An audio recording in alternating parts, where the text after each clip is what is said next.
You can see MCC ने अपना counselling का शेड्यूल रिलीज कर दिया है। इसके लिए ऑल इंडिया कोटा के लिए जो 15% है, डीम्ड, सेंट्रल और जितनी भी आपकी एम्स हैं, जिपमर है, उन सब के लिए। अब किस किस कोर्स के लिए ये है? ये आपका एमबीबीएस, बीडीएस और बीएससी नर्सिंग, इन तीनों कोर्सेज के लिए इनका काउंसलिंग शेड्यूल आ गया है। अब काउंसलिंग शेड्यूल कैसे है कि इसके हिसाब से हमारी जो काउंसलिंग है वो 14 अगस्त से स्टार्ट होगी। ये जो भी आपका अगस्त स्टार्ट होगा उसकी 14 से हमारी काउंसलिंग स्टार्ट होगी। ये जाएगी 14 अगस्त से 20 अगस्त तक हमारी, ठीक है। अब उसमें क्या है कि 20 अगस्त तक सिर्फ दोपहर 12 बजे तक आप रजिस्ट्रेशन कर सकते हैं। अब ये स्टार इन्होंने लगाया हुआ है कि payment facility will be available up to 3 PM of the same date. अब ये स्टार इसलिए लगाया कि ये पेमेंट को थोड़ा शायद आगे पीछे कर सकते हैं या ये चेंज हो सकता है, क्योंकि ये टेंटेटिव शेड्यूल है, इसमें चेंज हो सकता है। तो 14 अगस्त से लेके 20 अगस्त तक आपके रजिस्ट्रेशन होंगे। अब उसमें उन्होंने लिखा है चॉइस फिलिंग एंड लॉकिंग। देखो अब इसमें क्या है कि ये एक इंपॉर्टेंट पैरामीटर है। जैसे चॉइस फिलिंग जो है वो आप 16 से लेके 20 तक कर सकते हैं। अब इसमें लिखा है कि choice locking will be available from 4 PM 20 अगस्त up to 11:55 PM of the same date. इसका मतलब ये है कि 20 अगस्त में आपकी जो चॉइस लॉकिंग है वो दोपहर को 4 बजे से लेके और रात को 11:55 तक ओपन रहेगी। उसके बाद प्रोसेसिंग होगी 21 और 22 को। अल्टीमेटली आपका जो फर्स्ट राउंड का रिजल्ट है 23 अगस्त को आपका फर्स्ट राउंड का रिजल्ट आ जाएगा। अब इसमें क्या है कि रिपोर्टिंग और ज्वाइनिंग के लिए उन्होंने टाइम दिया है 24 से लेके 29 तक का, मतलब 6 दिन का आपको टाइम दिया जाएगा ज्वाइनिंग का।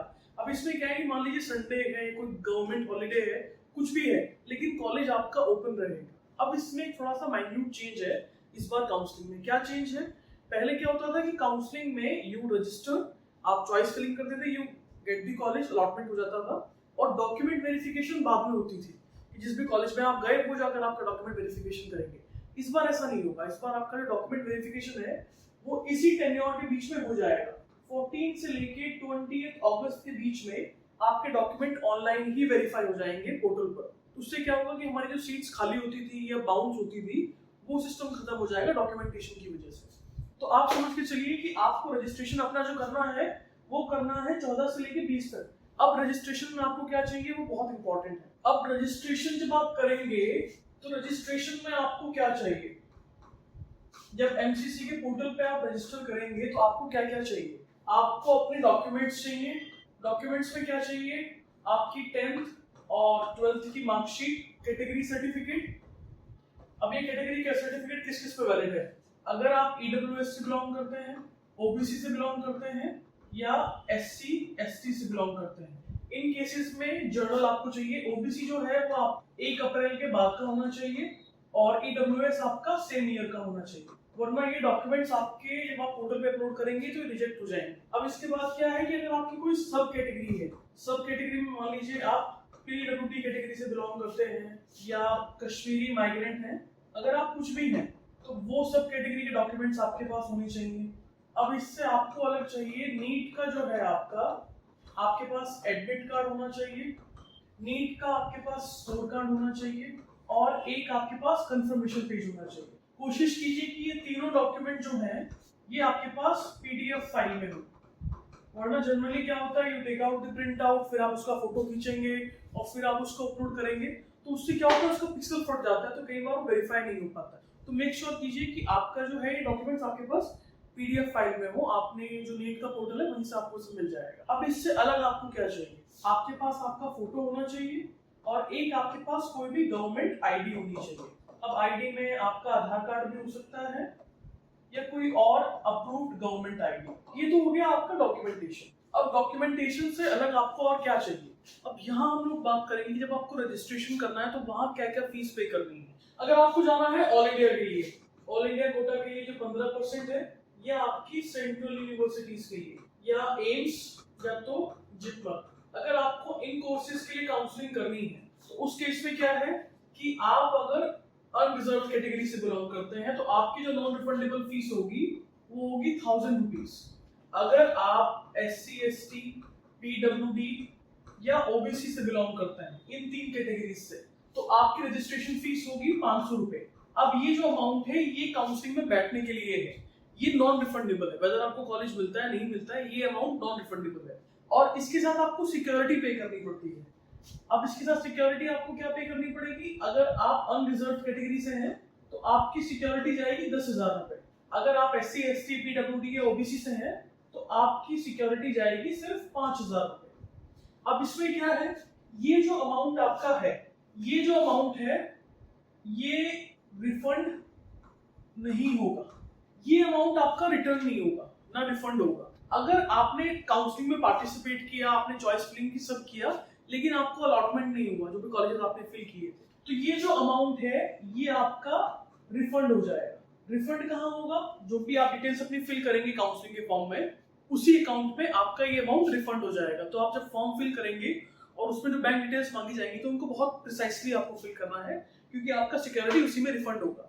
अब अगर आपको डीम्ड यूनिवर्सिटीज में जाना है, मतलब प्राइवेट, तो यहाँ आपकी कैटेगरी कुछ भी हो, ये ऑल कैटेगरीज के लिए है, यहाँ कैटेगरी का कोई यूज नहीं है। आपकी जो फीस जाएगी वो जाएगी 5,000 रुपए रजिस्ट्रेशन के। आपको कॉलेज मिले ना मिले ये अमाउंट आपका रिफंड नहीं होगा, और सिक्योरिटी आपकी जाएगी 2 लाख रुपए की। तो ये आपको ध्यान रखना है कि आप जब अपना फॉर्म फिल करें तो सबसे इंपॉर्टेंट है उसमें आपका बैंक डिटेल्स फिल होनी चाहिए बहुत सही तरीके से। दूसरा ये सिक्योरिटी अमाउंट है। मान लीजिए फर्स्ट राउंड में मिला, आपको चॉइस मिल जाती है, आप छोड़ सकते हैं, लेकिन सेकंड राउंड में अगर आपको मिल गया और आप नहीं गए तो आपका ये जो सिक्योरिटी का अमाउंट है ये फॉरफिट हो जाएगा। अच्छी तरह पढ़िए इन्फॉर्मेशन ब्रोशर और उसके हिसाब से आप चॉइस फिलिंग कीजिए। ऐसे नहीं कि कुछ भी फिल कर दिया और फिर सिक्योरिटी फॉरफिट हो गई, फिर आप कहेंगे जी ये तो रिफंडेबल थी, रिफंड क्यों नहीं हुई। उसका भी एक कंडीशन होती है, फर्स्ट राउंड में कुछ मिलेगा आप छोड़ देंगे, इट्स ओके, लेकिन सेकंड राउंड में मिलेगा और छोड़ना चाहेंगे नहीं छोड़ पाएंगे, आपका ये अमाउंट नॉन रिफंडेबल है। तो मेक श्योर कि आप चॉइस फिलिंग अच्छी तरह करें। अब जैसे ये हमारी नेक्स्ट स्लाइड है, अब इसमें क्या है कि राउंड 2 के बारे में बता रहा है। सेकंड राउंड हमारी जो ऑल इंडिया की काउंसलिंग है ना, वो स्टेट के साथ मर्ज करके प्लान की जाती है। कैसे प्लान की जाती है? जैसे आपने देखा 24 अगस्त को आपका रिजल्ट आ गया फर्स्ट राउंड का, ठीक है, और यहाँ जो काउंसलिंग स्टार्ट होगी वो स्टार्ट होगी 5 सितंबर से, और इसमें भी चांसेस है कि ये चेंज हो जाए। तो ये जो 11 दिन का गैप है ना, इसमें आपकी स्टेट की काउंसलिंग हो जाएगी, ताकि आप डिसीजन इन्फॉर्म बना पाए कि मान लीजिए 24 में मुझे अलॉटमेंट हो गया और whether I am happy with this college और नॉट, तो मुझे आगे काउंसलिंग में प्रोसीड करना है नहीं करना है, क्या मुझे स्टेट में पूरी तरह फोकस करना है कि मुझे कोई अच्छा कॉलेज मेरे स्टेट की काउंसलिंग में मिल जाए। तो उसके लिए आपको टाइम दिया जाता है ताकि आप अपना डिसीजन आराम से बना सके ऑल इंडिया में और स्टेट में, what do you want to choose. तो सेकंड राउंड में हमारा 5 से लेके और 10 सितंबर तक हमारा ये रजिस्ट्रेशन होगा। उसमें 6 to 10 हमारा चॉइस फिलिंग और लॉकिंग होगा, और 13 सितंबर को आपके पास सेकेंड राउंड का रिजल्ट आ जाएगा। तो आगे लगा लीजिए 8 दिन के अंदर आपके रजिस्ट्रेशन हो जाते हैं, डॉक्यूमेंट वेरिफिकेशन हो जाएगा, चॉइस फिलिंग हो जाएगी, लॉकिंग हो जाएगी, और आपको आपका अलॉटमेंट मिल जाएगा। उसके बाद फिर आपको 14 to 20 7 दिन का टाइम दिया जाएगा to go and report to the college. ये हमारा सेकेंड राउंड हो गया। अब इसे थर्ड राउंड भी बोला जाता है और मोप अप राउंड भी बोला जाता है। इसमें जो आपकी स्टेट की कॉलेजेस हैं, जो स्टेट की कॉलेजेस ऑल इंडिया 15% में आते हैं, जनरली तो वो फिल हो जाते हैं, लेकिन अगर उनमें कोई भी सीट बच जाएगी तो वो आपकी स्टेट के मॉप अप में चली जाती है। ये जो अब मॉप अप राउंड होगा ये आपका एम्स के लिए हो रहा है, आपकी डीम्ड यूनिवर्सिटीज के लिए, सेंट्रल यूनिवर्सिटीज के लिए, उनके लिए मॉप अप राउंड होगा। इसके लिए 26 से लेके और 2 अक्टूबर तक आपके रजिस्ट्रेशन चलेंगे। तो आप ये मान लीजिए कि मेरा जो अलॉटमेंट है वो 13 सितंबर को आ गया, ठीक है। अब ये जो स्टार्ट होगा ये आप देखिए ये 26 सितंबर को स्टार्ट हो रहा है, तो आप मान लीजिए फिर अगेन आपके पास टाइम है 12 से 15 दिन का, उसी बीच में आपके स्टेट का सेकंड राउंड हो जाएगा। अब इसमें एक चीज इस बार डिफरेंट है। डिफरेंट क्या है कि पहले क्या होता था, राउंड 1 राउंड 2 के लिए रजिस्ट्रेशन एक होता था, मॉपअप के लिए रजिस्ट्रेशन अलग होता था, मॉपअप और स्ट्रे के लिए। अब क्या हो गया है, इस साल से एक ही रजिस्ट्रेशन जो आपका है, जो आपने चाहे फर्स्ट राउंड में किया हो चाहे सेकंड में किया हो, वही कंसिडर किया जाएगा अप टू स्ट्रे राउंड। एक ही बार आपको रजिस्टर करना है। These are the major changes जो इस बार हुए हैं। एक चेंज और है, ये जो काउंसलिंग हो रही है आपके ऑलरेडी जितने भी एनआरआई सीट्स हैं उन सब के लिए भी यही काउंसलिंग इंपॉर्टेंट है। अब इसमें 26 से लेके 2 अक्टूबर तक आपका रजिस्ट्रेशन चलेगा। का 26 से लेके 2 अक्टूबर तक ये चॉइस फिलिंग लॉकिंग हो जाएगी, और 5 अक्टूबर को आपका रिजल्ट आ जाएगा मॉपअप का। उसके बाद 6 से लेके 12 तक अगेन आपको 7 दिन दिए जाएंगे यहाँ to go and join the college. उसके बाद जो 2 दिन का टाइम होता है 13 से लेके 15 तक का, इसमें क्या होता है कि कॉलेज वेरीफाई करता है कि भैया हमारे पास इतने बच्चे आ गए हैं, इतने बच्चों को अलॉटमेंट हुआ था और उन्होंने इतने बच्चों ने रिपोर्ट कर लिया। उसमें से जो बच्चे रिपोर्ट नहीं करते हैं वो सीट्स आपकी फिर काउंसलिंग में वापस आ जाती हैं।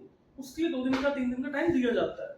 अब ये है आपका स्ट्रे राउंड। स्ट्रे राउंड क्या होता है, मॉपअप के बाद जो फाइनल राउंड होता है वो ये होता है। अब स्ट्रे राउंड के लिए क्या है कि 16 से लेके और 20 अक्टूबर तक आपके रजिस्ट्रेशन चलेंगे। उसके बाद 17 से लेके 20 तक आपके वही चॉइस फिलिंग लॉकिंग होगी, ये प्रोसेस किया जाएगा 21-22 में, और 23 अक्टूबर को आपका फाइनल रिजल्ट आ जाएगा स्ट्रे राउंड का। उसके बाद आपको फिर 7 दिन दिए जाएंगे 24 से लेके 30 अक्टूबर तक कि आप जाकर कॉलेज में रिपोर्ट कर लें।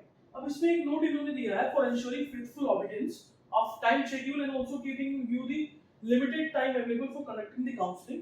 All participating institutes, colleges are directed to treat all Saturdays, Sundays, holidays as working days. क्योंकि हमारा काउंसलिंग बहुत लेट स्टार्ट हो रहा है, लगभग 1.5 महीने लेट स्टार्ट हो रहा है। थोड़ा सा जो शेड्यूल बनाया है वो ऐसा बनाया कि जल्दी जल्दी से हो कि विद इन 10 डेज 15 डेज आपका पूरा एक राउंड कंप्लीट हो जाए। तो उन्होंने कॉलेज से कहा है कि आपके यहाँ जो सैटरडे हैं, संडे हैं, ये गजेटेड हॉलीडेज हैं, तो उनमें आप अपना कैंपस ओपन रखेंगे, बच्चों को टाइम देंगे। अब ये जो है ये स्ट्रे राउंड है। इसके बाद और भी होते हैं राउंड्स, जैसे बीडीएस के लिए सीट्स खाली रहती हैं तो उसके लिए एंड तक राउंड होते रहते हैं, कट ऑफ रिवाइज होती रहती हैं, तो उन सब के लिए फिर शेड्यूल आपका बाद में आएगा। ये ऑल इंडिया का शेड्यूल है। आपके स्टेट का शेड्यूल आप देखेंगे तो वो नियर बाय सेम होगा। जैसे ऑल इंडिया का शेड्यूल अब आ गया है तो जितने भी स्टेट्स हैं वो भी अपना शेड्यूल विद इन 2, 3 और 4 डेज उसको रिलीज कर देंगे, मोस्ट प्रोबेबली नेक्स्ट वीक तक। तो आप ये मान के चलिए अब ऑल इंडिया का शेड्यूल आ गया है तो आपका जो स्टेट का शेड्यूल है वो विद इन अ वीक आ जाएगा। अब इंपॉर्टेंट ये है कि जो बच्चे काउंसलिंग में बैठ रहे हैं अपने डॉक्यूमेंट्स का आप ध्यान रखिए, डॉक्यूमेंट्स बनवाइए।